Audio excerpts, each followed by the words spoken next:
പാരഡൈസിൻ്റെ colour tint വെച്ചിട്ടൊന്ന് colour ചെയ്ത് നോക്കിയാലോ നമുക്ക്. ഇത് വന്നിട്ട് PPD ഫ്രീ ആണ്, അമോണിയ ഫ്രീ ആണ്, റെസോസിനോൾ ഫ്രീ ആണ്. അതുപോലെ ഇതിൽ ബ്ലീച്ചൊന്നും തന്നെ യൂസ് ചെയ്തിട്ടില്ല, വീഗൺ ആണ്. ഇതിൻ്റെ ഷെയ്ഡ് വന്നിട്ട് ബ്ലാക്ക് ചെറി 3.6 ആണ് ഷെയ്ഡ് വന്നിട്ട്.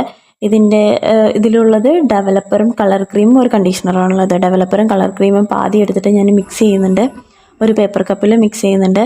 എന്നിട്ട് ഈ മായവിടെ വടി വെച്ചിട്ട് നന്നായിട്ട് അങ്ങോട്ട് ഇളക്കി കൊടുക്കുക. ഒരു 2 മിനിറ്റ് ഇളക്കി കഴിഞ്ഞപ്പോഴേക്കും അത് നല്ല ലാവൻഡർ കളറായി, പിന്നെ അത് നല്ല പർപ്പിൾ കളറായി. നല്ല രസമുണ്ട് കാണാനായിട്ട്.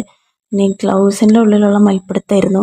തള്ളവിരലേതാ ചെറുവിരലേതാന്ന് അറിയാണ്ട് തിരഞ്ഞുകൊണ്ടിരിക്കുകയാണ് ഞാനവിടെ.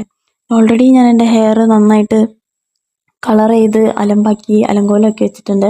നിങ്ങൾ കാണുന്നത് കളറല്ല, ഇത് ആക്ച്വലി ബ്ലീച്ചാണ്. മുമ്പ് ചെയ്ത ഹെയർ കളർ ഫെയ്ഡായതാണ്. പട്ടണ പോലെയൊക്കെ തേച്ച് വെച്ചിട്ടുണ്ട്. പക്ഷേ വാഷ് ചെയ്ത് വന്നപ്പോൾ എനിക്ക് ഭയങ്കര ഇഷ്ടമായി. 35 മിനിറ്റ്സ് വെച്ചിട്ടാണ് ഞാനത് വാഷ് ചെയ്തത്. ഭയങ്കര ഇഷ്ടമായി. ഫ്രിസി ആക്കിയിട്ടില്ല, നല്ല സോഫ്റ്റ് ആയിരുന്നു കേട്ടോ.